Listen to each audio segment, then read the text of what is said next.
Good morning and welcome to today's webcast, Risk Assessments, a Practical Approach for Prioritizing Your Focus. Before we begin, I'm going to play a brief housekeeping video.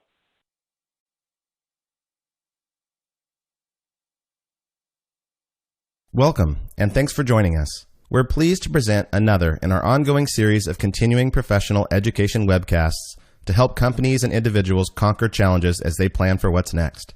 Our presentation will start in a few moments. Before we begin, here are a few things to keep in mind.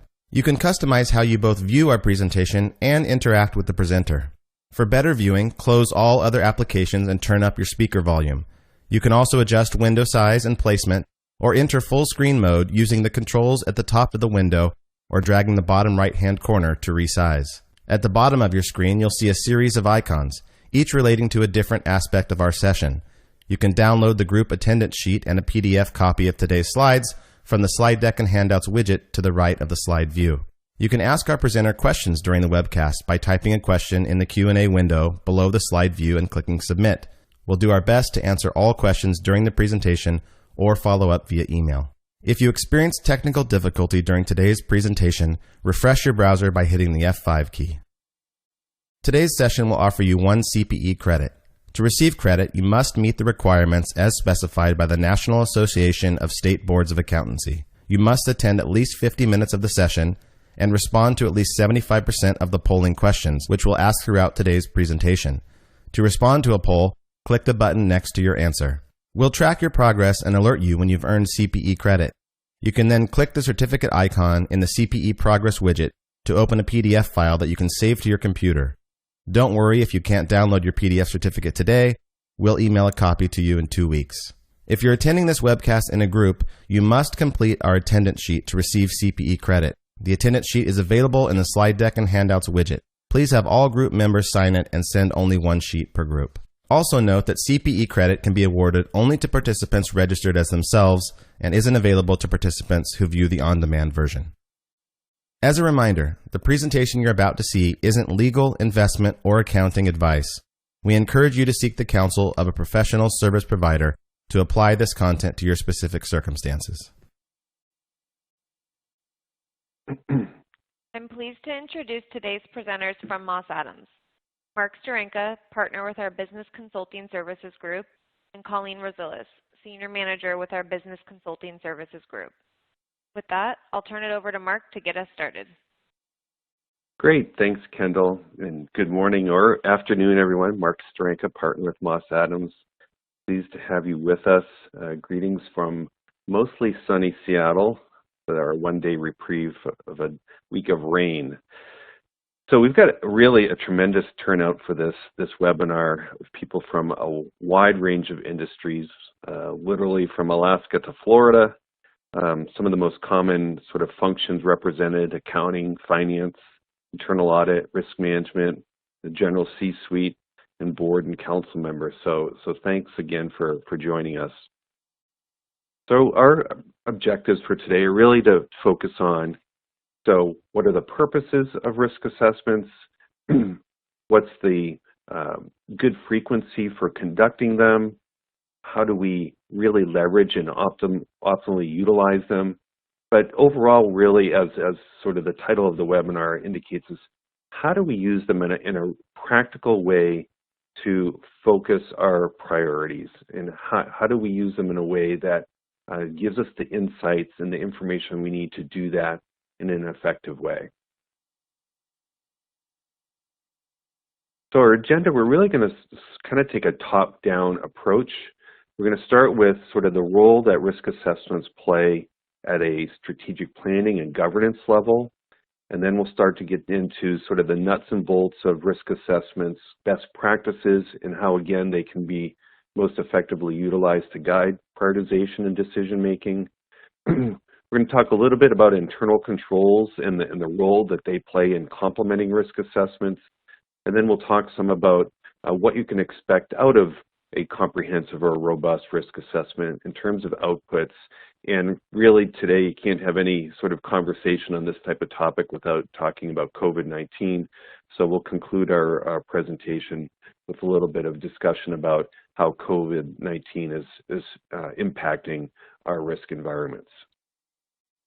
So with that, Kendall, over to you for our first polling question. Perfect.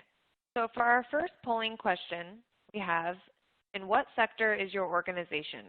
The options are A, government, B, not-for-profit, C, higher education, C, tribal, or E, private.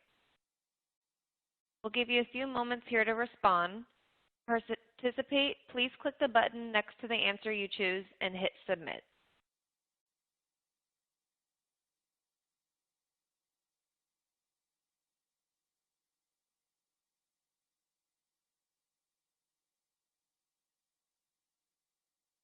Go ahead and close it out and look at the results.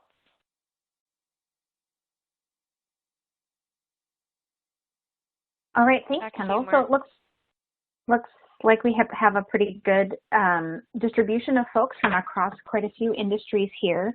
It's always good to see lots of government folks here. I think enterprise risk management is something that's relatively strongly ingrained in government, especially at the local level. So this is good to see. So as we go through our presentation, we will try to focus a little bit kind of across all of these industries. If you have an industry-specific question, though, please do put it in the Q&A box, and we'll try to get to it at the end of the presentation. So we're going to start our presentation talking about strategic planning and governance. And I think maybe some of you might be thinking, well, why are we starting a risk management presentation thinking about strategic planning and governance? So I thought I would just pass on this anecdote. On Monday morning, I was in a finance committee meeting, and we were talking about enterprise risk management, talking about instituting it in an organization that really had not used it to its fullest potential. And one of the members of the leadership team that was on the call said, okay, this is all well and good, but we're going to institute this, and what are we going to do with it? What are we going to deprioritize to focus on this? And so then we all talked about enterprise risk management really as a tool for prioritizing, resourcing, decision-making, and really going hand in hand with the organization's strategic plan. And I thought that was a really great example of this way of using enterprise risk management as a tool, as well as thinking about, okay, how are we going to approach our organization and our decision-making at a broad-based level in a way that helps us to really achieve our goals as an organization. So the purpose of the strategic plan is to really identify, prioritize, focus our organization. Enterprise risk management really has those same goals. It's easy when things are going well. You know, we just went through a 10-year economic expansion, right? Things were going really well. So we can see both of these, strategic planning and risk management, as kind of check the box activities. These are things every organization should do, but maybe not something that we dedicate a lot of time or energy to because things are going well. But when we do them well and we do them regularly, they set us up to handle the unexpected. So here we have a strategic framework, and it really shows the different levels of responsibility for different areas of focus. So strategic planning really helps us to understand who we are, what is our purpose, and what is our focus. And there are risk responsibilities at each level.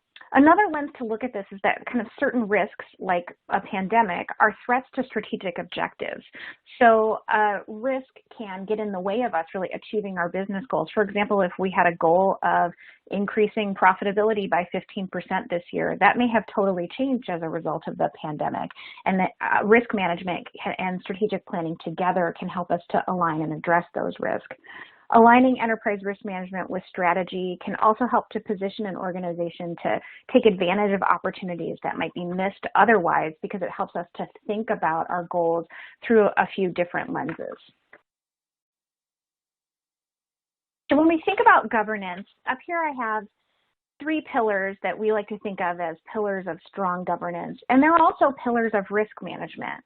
So we have corporate leadership, boards, and councils really focused on things like accountability to our stakeholders, accountability to those who use our services, to our employees, as well as transparency. What are we doing? Are we doing it well? Could we improve? What is our performance over time? And integrity. And the board is really charged with that. It's charged with oversight. We're responsible for ethics. We're responsible for upholding the values of the organization. Kind of operationally, it's also oversight of the control environment, what policy looks like, performance management, and roles and responsibilities. And all of these are core to governance, and they're also really core to risk management. Governance is also a continuous process of really overseeing management, including risk and control. And board members, we often say, well, you have fiduciary responsibility. And that really, at its core, is a responsibility for risk oversight. So there are the legal responsibilities. But then over on the right-hand side of this slide, we have the leadership responsibilities, things like financial sustainability, advocacy for the organization, being the standard bearers of the culture. These are all also pillars of enterprise risk management. If we don't have these things in place, then we are much more exposed as an organization. The tone at the top in governance really sets the stage for addressing and mitigating risk. I think we probably all have been involved with a board that's maybe too in the weeds, really wants to get in there and thinking about operations, maybe to the detriment of actually getting strategic priorities accomplished. As well as we've probably been involved with boards that are just too disengaged, right? They're not really interested in having those conversations about, are we effective? We have lots of boards have trouble, meeting quorum unless there's a crisis. So when we conduct risk assessments, we always assess governance, and there's always going to be some risk in governance because it relies on people and relationships.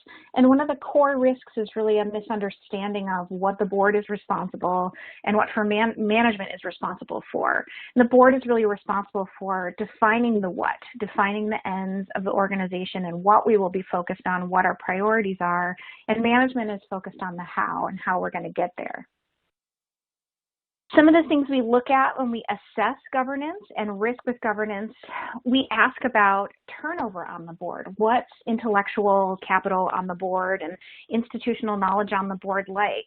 And that can be kind of a sweet spot in between, say, we've worked with boards where they don't have term limits and there are people who have been on the board since the founding of the organization. And so they're really not interested in changing anything and have a very limited perspective. On the other hand, we have boards that turn over every couple of years and have a hard time retaining people. And so are they effective? So a question we often ask is, do you have term limits in place? Are the term limits effective? Is your board really meeting its needs? We ask often, do board members go around the executive for information directly from staff? The board is supposed to have one employee. The board should have a good relationship with staff, but are they getting in the way of actual management? We also often ask, how long are your meetings? Because sometimes meetings, if they're too short, that might mean that there's not really good discussion. Folks are not engaged in, okay, are we really engaged in policy and strategy? Are we understanding the progress the organization is making? And then if they're too long, are we having trouble with decision making? Do we have trouble gaining consensus? Or are we uncomfortable making decisions unless we have total consensus? We always ask board members how they characterize decision-making in the organization. Is it positive? Is it constructive? We also look at bylaws and governance policies to see first if they're in place, and then we also see when were they last updated, because things definitely change. And another thing that we always ask board members is, do they feel like they have the right information to make decisions? So a lot of times we provide board members with lots and lots of information, but is it accessible? Is it digestible? Is it the right information to really help them to understand? Are we going in the right direction? Where are risks and exposures, and what should we be focused on? So with that, Kendall, I think we've got another polling question. All right, for our second polling question, we have, when is the last time your organization conducted an enterprise risk assessment? The options are A, within the past year or two, B, within the past 3 to 5 years, B, more than 5 years, C, never, D, I don't know. As a reminder, if you would like to receive CPE credit for today's webcast, you'll need to respond to at least 3 of the 4 polling questions.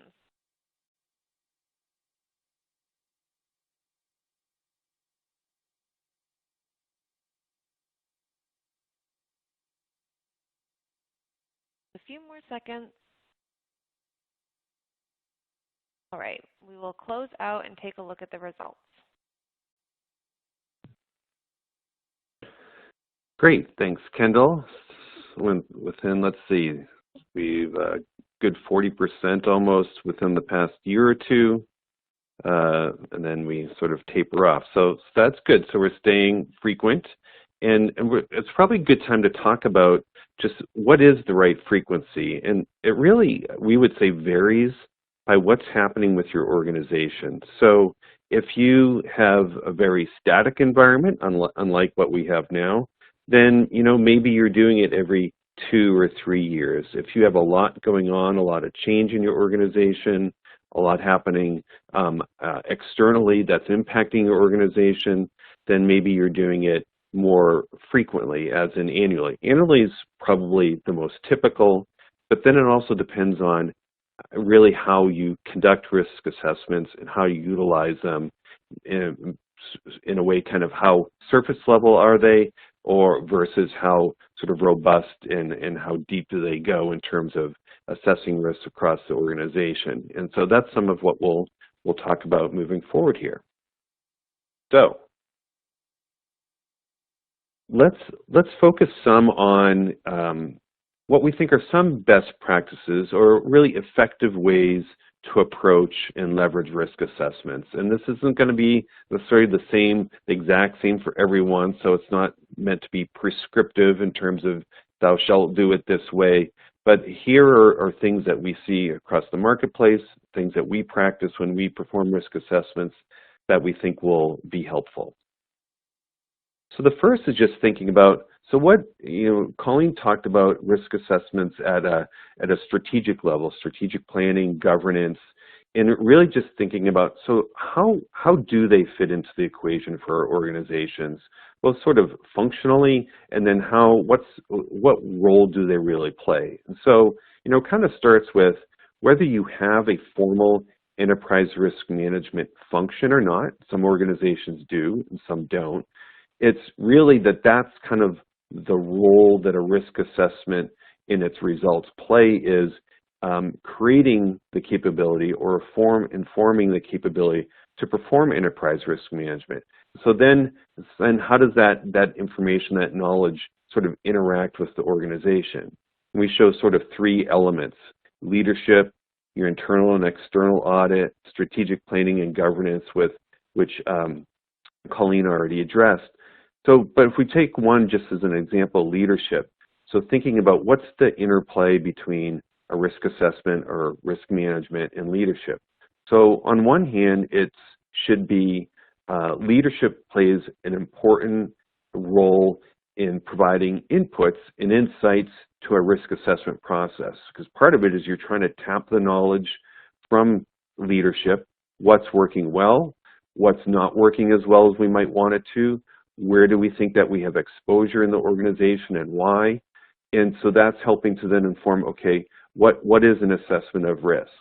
And then on the reverse, then once that risk assessment is completed and you've had the benefit of leadership across the organization, is then informing back to leadership, okay, here's the information about our risks, and leadership then using that information to prioritize what are the things that we should be focusing on.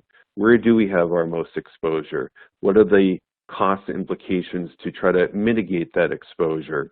And so it's really should be a symbiotic relationship. Similar with internal and external audit. Your external auditors should want to understand what the risk environment is in the organization. And so having access to and the information from an enterprise risk assessment is very informative. And of course, it's even, I'll say, more so in the case of internal audit, because that should be one of the primary sort of inputs to formulating an internal audit plan and prioritizing what the activities each year should be under that internal audit plan. And we'll actually talk about sort of 3 legs of a stool for prioritizing your activities, one of which is enterprise risk assessments.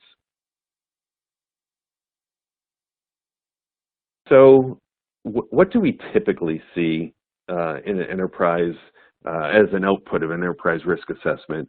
I would say we most typically see across the organizations that we work something like this. We've all seen some version of this is what is a heat map. right? So high, medium, low risk, red, orange, or yellow, and green, and in terms of an assessment of risks across our organizations sort of by function.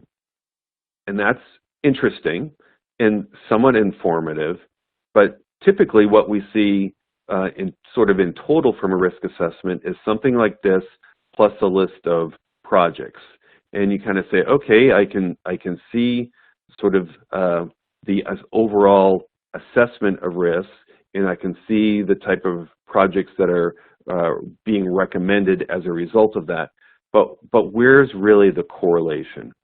How do I get from sort of A to B? Where are those insights so I really understand why a particular area of focus should be a priority, not just because it's high risk. Why is it high risk? What's contributing to that?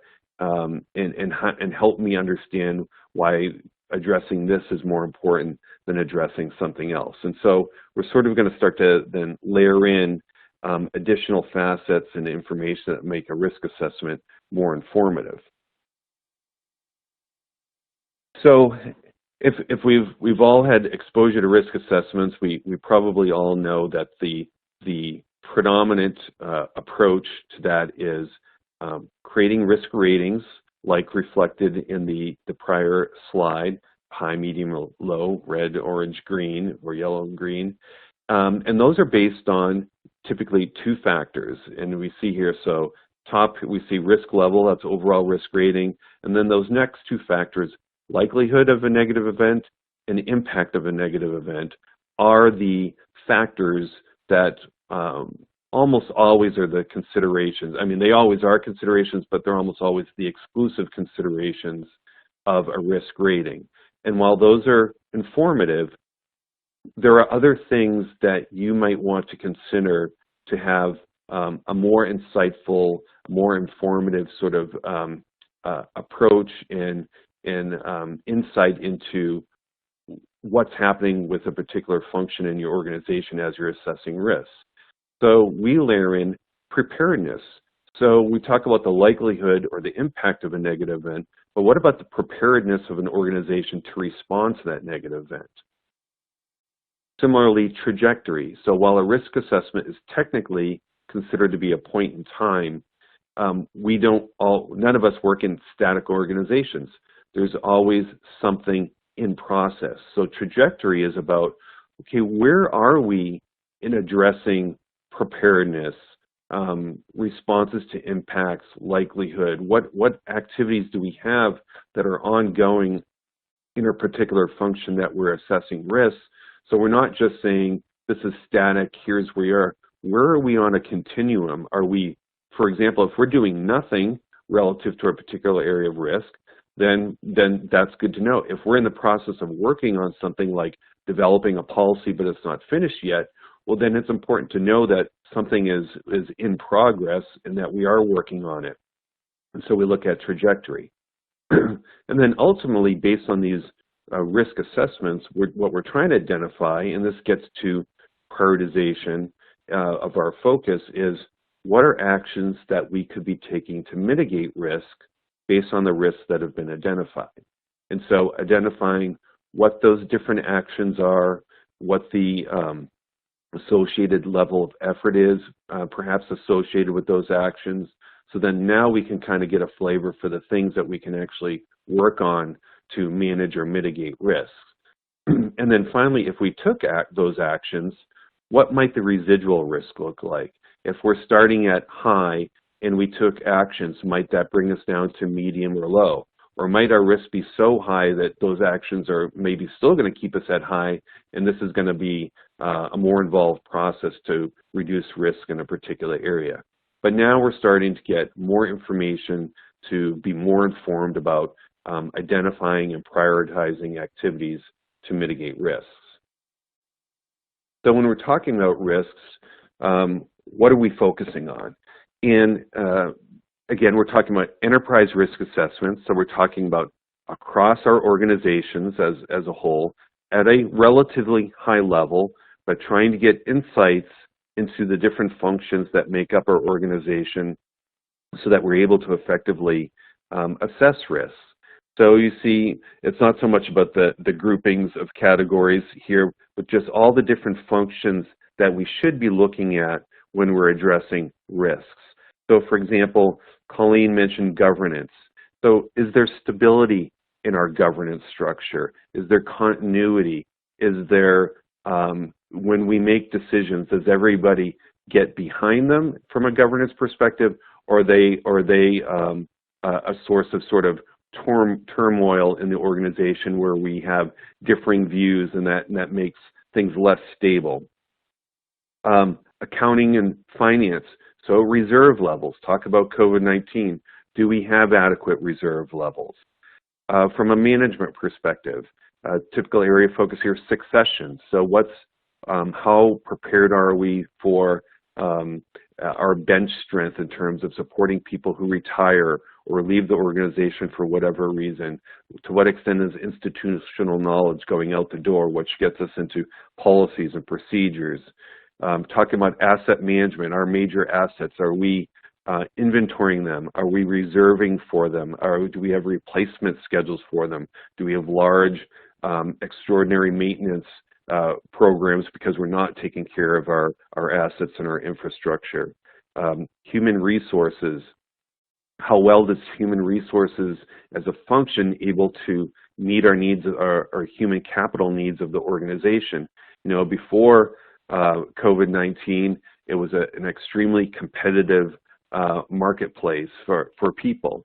And how well are we able to attract and retain them, and what's the throughput? And now that we've gone through this crazy process of dealing with COVID-19 and its impact on the economy, wow, what an extreme test of our human resource functions as we scale down as necessary due to the economic impacts, and then eventually here, or hopefully are already beginning to scale back up. And so really seeing how our human resource function is able to manage that throughput of resources. I'll tackle one more, operations and service delivery. So here's a good example, and then to make the point of, so I talked about 3 legs of a stool. So when we're really trying to prioritize what should be focused on to improve our organization, one is risks. So what's our exposure? How do we best address that? A second is performance. How are we actually functioning? That may have relevance to risk, but it certainly may not. They can be mutually exclusive. So how efficiently are we operating? How effectively are we operating? And what are the outcomes that we're accomplishing in terms of the populations, the communities, the constituents, the clients that we're trying to serve? And so looking at operational performance, use of performance measures or KPIs, how well are we delivering our services, quality, time, cost, and really getting into how our organization actually is functioning from a performance standpoint. And that would be similar for something like organization and staffing, where from a risk perspective, it might be, where do we not have enough resources? We have high turnover, for example, but from a performance standpoint, it might be about structure, span of control, competency levels, all things that are also going to impact performance.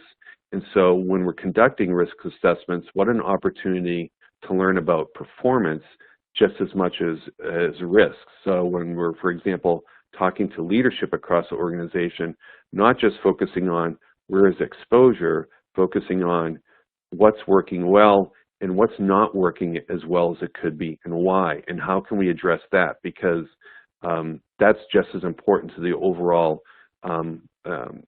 opportunity to enhance our organization's function as risks are. And so here then we see really what I'll call a robust sort of view of a risk assessment result would look like. And so here what you see is, I'll point out a few things. So across the top, overall risk level, we see here in this case is high, and we've used color coding as we would in a heat map. We see our first 2 elements or factors that inform our overall risk rating, impact and likelihood. But then we also see additional factors such as preparedness and trajectory. One of the things I haven't touched on yet is we see here survey rating. And one of the things that we also do, so when conducting risk assessments, we're performing interviews, confidential interviews across the organization, right, to get the input of management, leadership and management across the organization. We're reviewing relevant documents, plans, reports, policies, procedures, etc., to understand, again, risks, performance. But also one of the things that we can do is actually survey management. So while the inputs that I just manage help inform whoever is performing the risk assessment, but their assessment of risk, but also in parallel, actually surveying management and asking them to rate risks in a similar fashion. Because one of the things that does is it gives us insights into how does management view risks and rate risks, what's management's sort of level of acumen about risks and risk management. It can identify disconnects where maybe we assess risk high and management low, or vice versa, and then why. And really then education opportunities across the organization so can we lift up our overall acumen and understanding of risk assessments and risk management, and how that should be factoring into our day-to-day decisions.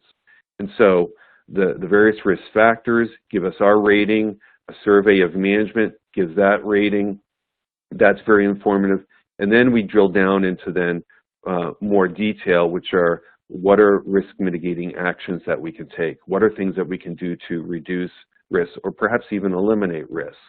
And then if we take those actions, what kind of impact will that have on this particular function? In this one, we're talking about organization and staffing. What might that bring the residual risk level down to if we've taken those actions? The one thing that you don't see here is a whole sort of write-up about the risk environment relative to organization and staffing. And so you would expect to see information like, here's the current org structure, the staffing levels, training and development, turnover, succession planning, all sorts of information about organization and staffing that sort of tells a story and paints the context for the organization and staffing environment or functions within the entity. And then here, from that information, we're assessing risks in this way, identifying mitigation actions in that way, and ultimately identifying potential residual risk. And so we get a much more robust set of information in order to be thinking about ultimately what action should we be taking to try to reduce risks. So I'm going to segue to internal controls. So why is internal controls part of this presentation on risk assessments? So as I mentioned, there's really three legs of a stool to inform how we can be improving our organizations. One is risks, two is performance, which for us we address in risk assessments, those two elements, and then the third is internal controls. And while a risk assessment should address internal controls, it's but one of many functions that we look at. Typically there are about 17, of which internal controls is one. And so really just getting sort of a taste of the internal controls environment, and because of the importance of its role in our organizations, complementing an enterprise risk assessment with an internal controls assessment gives us kind of that third piece to help us prioritize actions. And you can think of internal controls assessments really at three levels, and this is sometimes how it actually progresses. So like an enterprise risk assessment, we can assess internal controls at an enterprise level by looking at key controls: AR, AP, payroll, revenue, grants if we're taking in grant dollars, procurement, our overall compliance and reporting. All key controls that certainly play a very important role within finance and accounting, but also typically span and extend into other functions of our organizations outside of accounting and finance. So getting that enterprise perspective. Through that process, we might say, you know what, our controls in AR aren't quite what we would want them to do. It would be in a large organization, perhaps with many different locations or many different functions in different locations. You might find that AR isn't fully centralized and rolling up into our enterprise system. It may be residing in multiple systems, and maybe we don't have a full understanding of what our total AR outstanding is. And so we might do a deeper dive just within AR, so a sort of a functional internal controls review. We'll really look in more depth at the policies, the procedures, the processes, the controls within AR. And then a third level would ultimately be testing. And that's something that we usually all hear about, doing testing of controls. And that's something that we should be doing across our organizations, in part by the various departments who are utilizing those controls, so it's kind of self-testing, and in part through our internal audit functions in terms of sort of independent testing of those controls. Now we're going into very specific functions within controls within our organization to make sure that they exist and that they're working the way that we want them to. And so here's an example of many of those different types of functions or elements of internal controls that you would actually be testing for. And as we probably all know, there are three general types of controls: preventive, detective, corrective. We want to make sure that those all exist. They're all being utilized. Most importantly, the preventive, because that's where we're going to have the most benefit in terms of trying to, as it says, prevent issues happening because we don't have strong controls. But again, this is where we get into sampling and testing kind of down at that detailed level on an ongoing basis in terms of controls. And again, if we just sort of rise back up sort of to an enterprise perspective, or thinking about how do we identify actions we should be taking to improve our organizations and how do we prioritize them, we're going to have the benefit of our risk assessment in terms of risks, our risk assessment hopefully in terms of performance opportunities, and then our internal controls at whatever level we're assessing, but ultimately down at a sampling and testing level, and getting all of those inputs. And so each year we're identifying where we should be focusing our attention to improve the organization. And then I'm going to conclude the internal controls with just talking about some of the common areas that we see opportunities for improvement. So for organizations, and some will have a lot of cash handling activities and some won't, but for those who do, they're typically quite decentralized. They're typically inconsistently performed across organizations. It's just how it typically is in the marketplace. And so there's pretty much always opportunities for improving and reducing risks by strengthening controls relative to cash handling activities. Accounts receivable, I just talked about. Most organizations cannot definitively tell you what their outstanding AR is because it's decentralized. There's different timings, different systems, and being able to have a really strong handle on that is something that we're generally not great at. A common theme here in terms of grants management, talking about typically decentralized activities, not always perform consistently. The benefit of controls here are in helping with the risks that exist of, are we maximizing the use of grant funding? Are we having to ever pay back because we haven't been compliant in our use or reporting? And so making sure that we're getting the biggest bang possible for those external dollars. Purchasing is critical to all of our organizations. Are we getting the throughput that we need from purchasing? Are we doing it consistently? Are we always getting good competition? Are we getting best value? All of those things. Purchasing also something that can tend to happen decentralized across our organizations out of a necessity, but do we have proper central guidance of those decentralized activities? Often that's an area of opportunity for improvement. And then finally, technology. Just an inordinate amount of organizations are going through ERP implementations. We all know the risks associated with that just because A, it's a painful process, B, often we struggle with it, and C, we typically don't do a sufficient amount of change management to support those types of major changes in tools and processes in our organizations. And with that, Kendall, back to you for our next polling question. Perfect. So for our third polling question, we have, how does your organization address internal controls? The options are A, enterprise internal controls reviews, B, functional internal controls reviews, C, internal controls testing, D, all of the above, E, none of the above.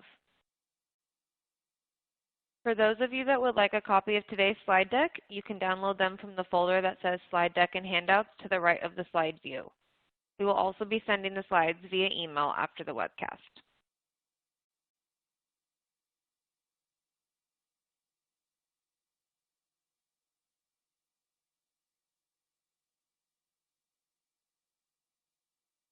Leave the polling question up for a few more seconds to give you some time to respond.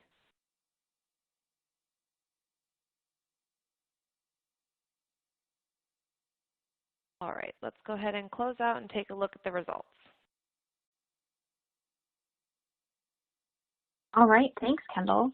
So it looks like we have a lot of folks saying they do enterprise functional internal controls reviews and internal controls testing, which is really great to see. I think those of you who answered all of the above, please pat yourselves on the back because you're doing a great job looking at controls in a multifaceted way and reducing risk across your organization as a result. So I'm going to talk about what the outcomes and outputs of risk assessments are. And I'm going to start with kind of an executive summary level of risk assessment ranking versus, Mark mentioned we do employee surveys, and kind of what those ratings are. In the left-hand column, you'll see the risk assessment that was conducted by whoever is conducting the risk assessment. So we actually had a question in the Q&A box, who does this? So it's a really good question.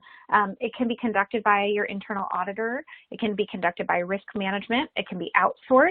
Your CFO, HR, your executive can conduct a risk assessment. What's important about the person who conducts the risk assessment is that you strive to be independent and objective. So when we think about conducting a risk assessment, we want to try to separate our feelings about what we want our outcomes to be with really what the situation is that we're truly in. And then when we compare our results to employee surveys, the person conducting the risk assessment, the group that's doing it, their risk rating is almost always higher than employees. One of the reasons is that employees are just not day-to-day engaged in risk management, and so they don't necessarily think about it in the same way as someone coming from an internal audit, risk management, or financial perspective. But another reason is that employees tend to be really focused on their specific function, and so thinking at an enterprise level with a risk assessment survey, it's a good way to communicate with your employees in a different level and engage them in a different way and start a conversation. So we use the survey results really in two ways. One is to identify disconnects. So you'll see here, and this is actually the result of a real risk assessment that we conducted a couple of years ago. There are a couple of areas there were some pretty significant disconnect between the independent risk assessment and the employees. One was in donor relations and reputation, where we rated this organization as being high risk in terms of their reputation and relationship with those who are funding the organization, and staff rated that low. And so that's really an opportunity to dig into that area and say, why is there such a disconnect between what the data is telling us and what our interviews and comparison to the marketplace is telling us versus what people in this organization are thinking? Is there an opportunity for education? Is there an opportunity to provide additional training and to provide more resources in this area to level up? Another area that we see really frequently is that we rate internal controls at a higher risk than staff rates internal controls. And in fact, in this organization, there was a significant disconnect.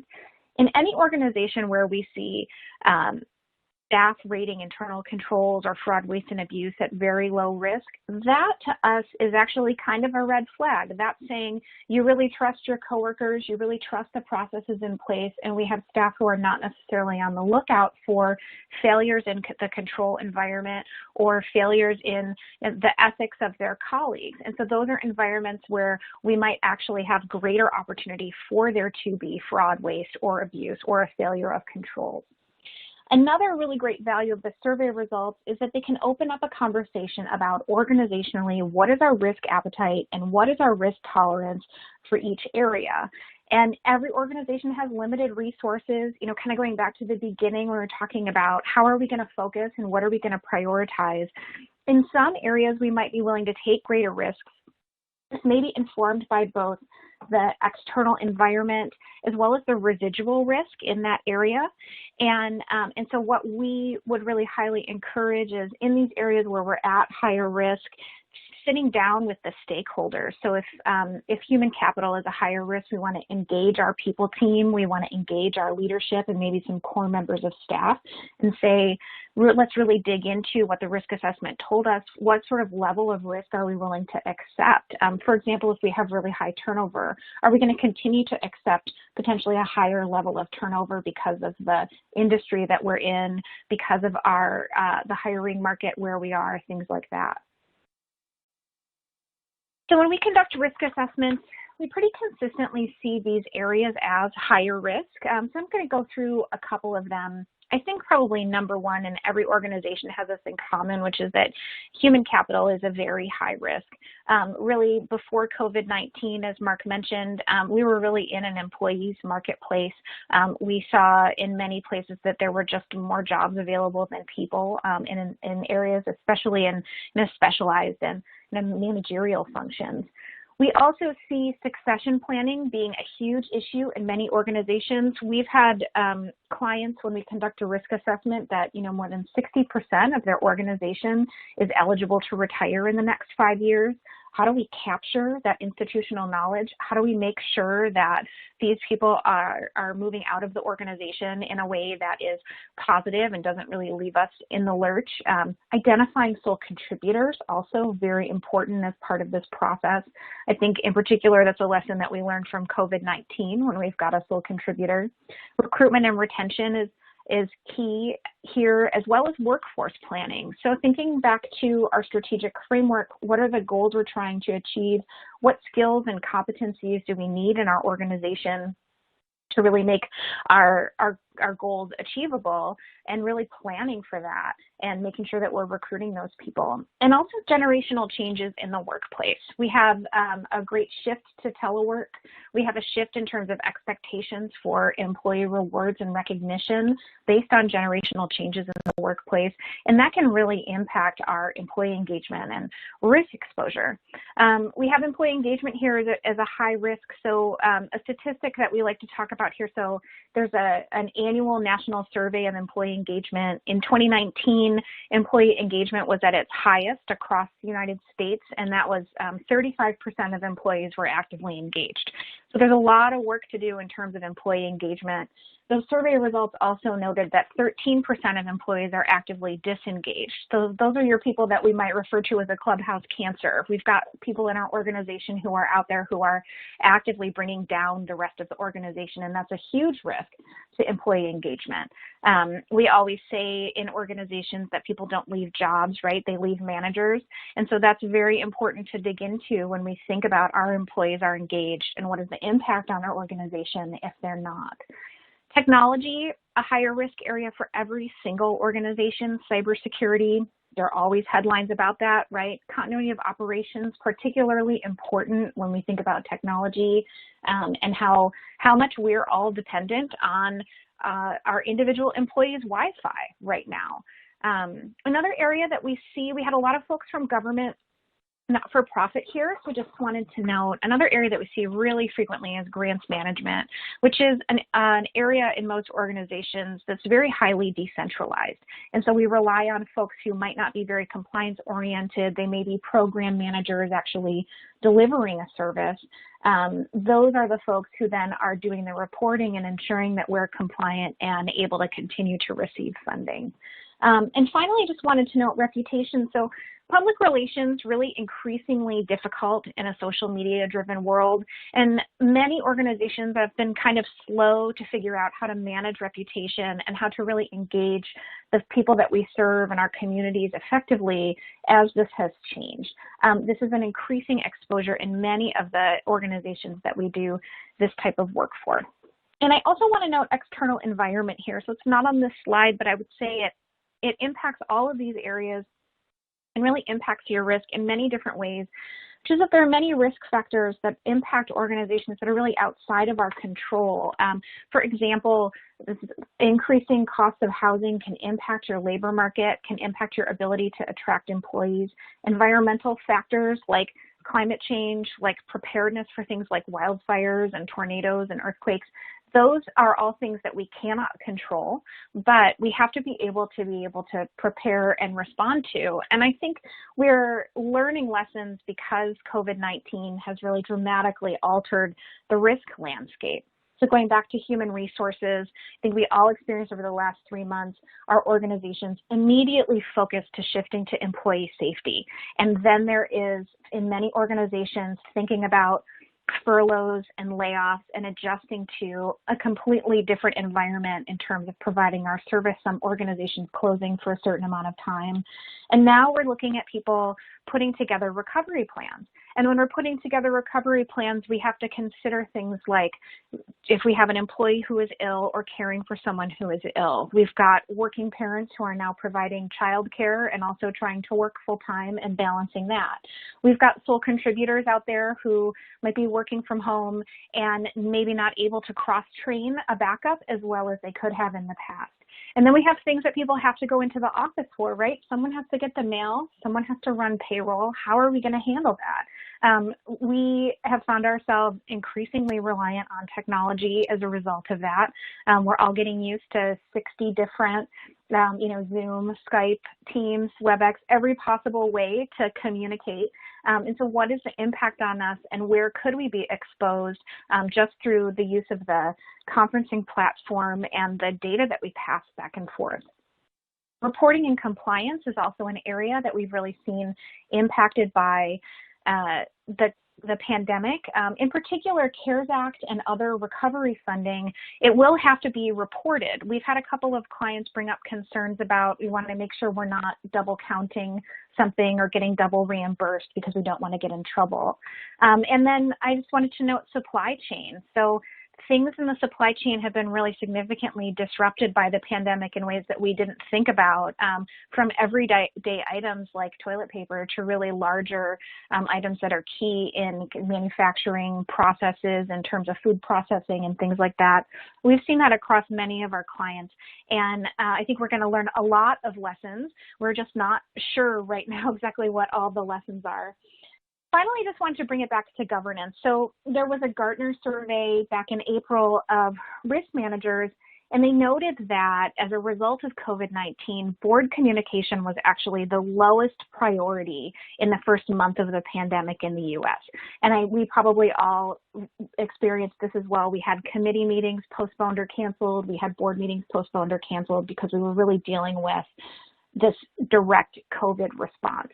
And so now that we are kind of getting used to this new normal, convening these committees and communicating to the board about the risk, about the evolving lessons learned and the way that we have responded and how we plan to respond and prepare in the future is really important to come back to continue to engage everyone in this process. So with that, I think we have our final polling question. Kendall? Great, thanks, Colleen. For our fourth and final polling question, we have, what do you feel is the highest risk area in your organization? The options are A, employee engagement, B, financial and economic stability, C, technology, D, human capital, E, service efficiency and effectiveness, or F, other. Once you have completed all CPE requirements, you'll be able to download a PDF of your CPE certificate from the CPE progress window to the right of the slide view.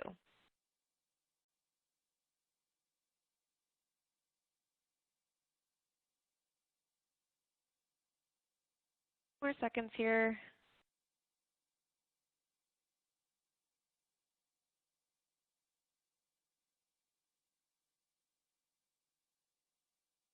Okay, let's close out and take a look at the results.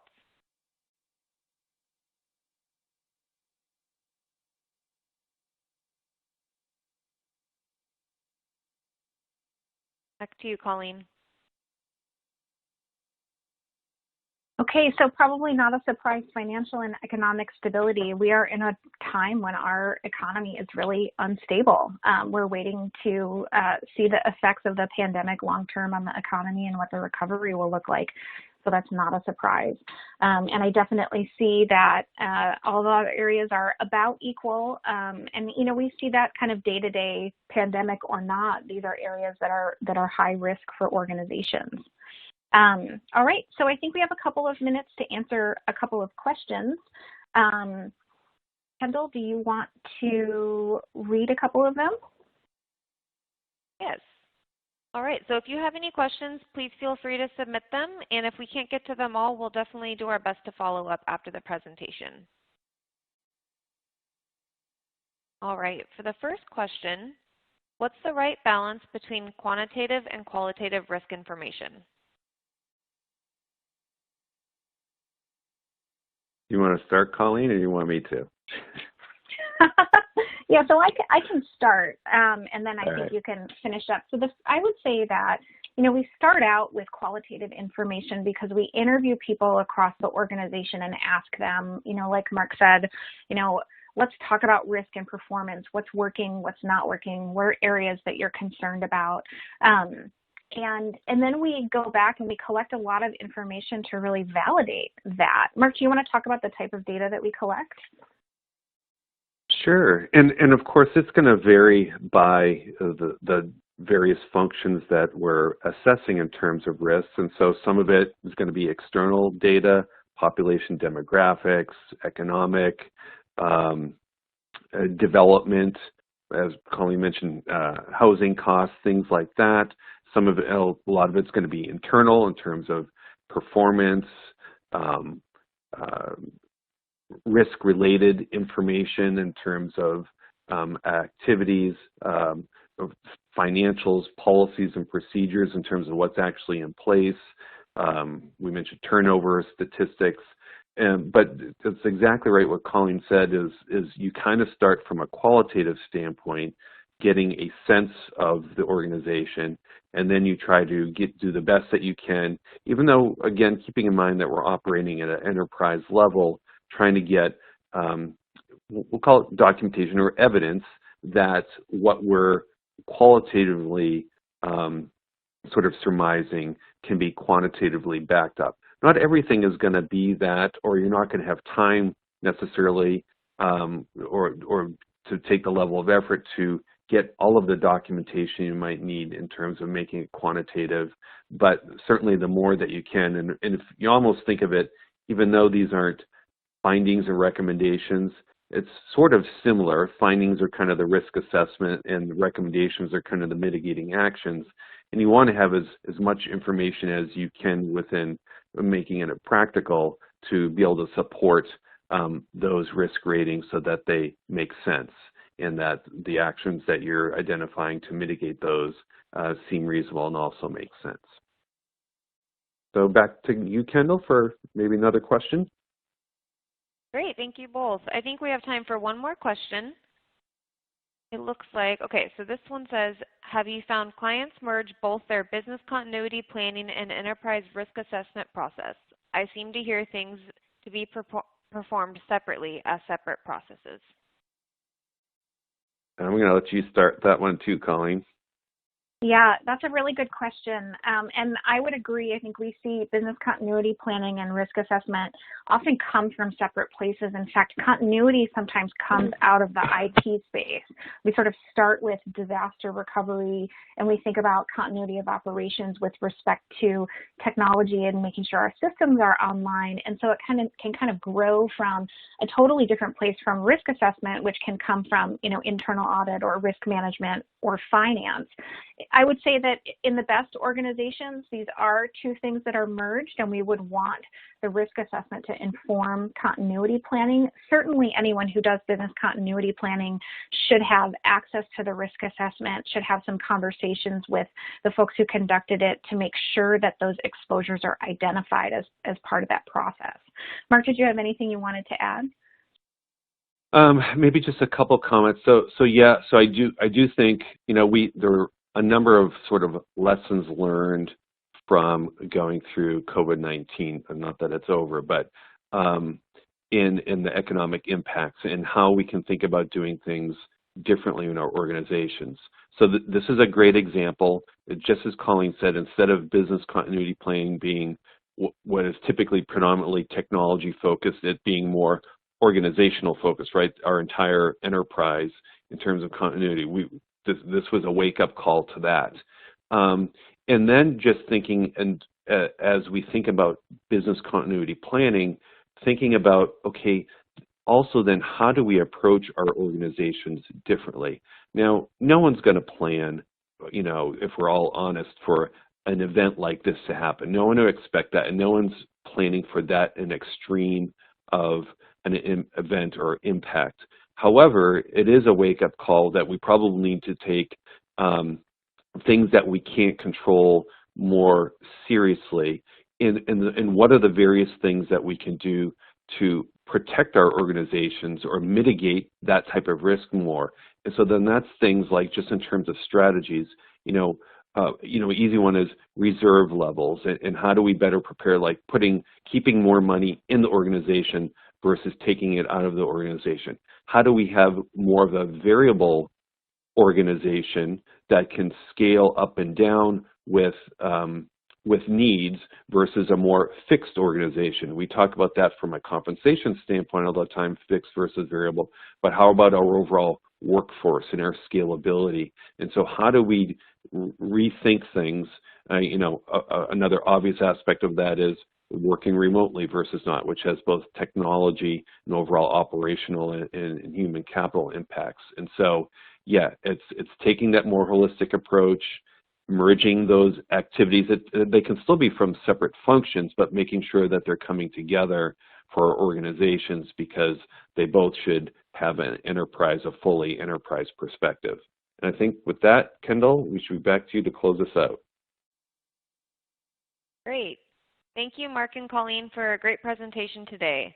Unfortunately, we are out of time, but if you submitted a question that we did not get to, we will do our best to follow up with you after the webcast, or you may reach out to the presenters directly. As a reminder, if you attended today's presentation in a group and would like to receive CPE credit, you must complete the group attendance sheet found in the slide deck and handouts window to the right of the slide view. If you participated as an individual and met all certification requirements, your certificate is available to download now in the CPE progress window to the right of the slide view. I'll keep the webcast console open for a few more minutes to give you time to download your CPE certificate. A copy of your certificate will be emailed within 3 weeks should you have any difficulty downloading it now. Here is a link to an online survey where you can provide feedback for today's presentation. Please take a moment to complete the survey, as your feedback is very important to us. Thank you for joining us. We hope you'll join us again next time.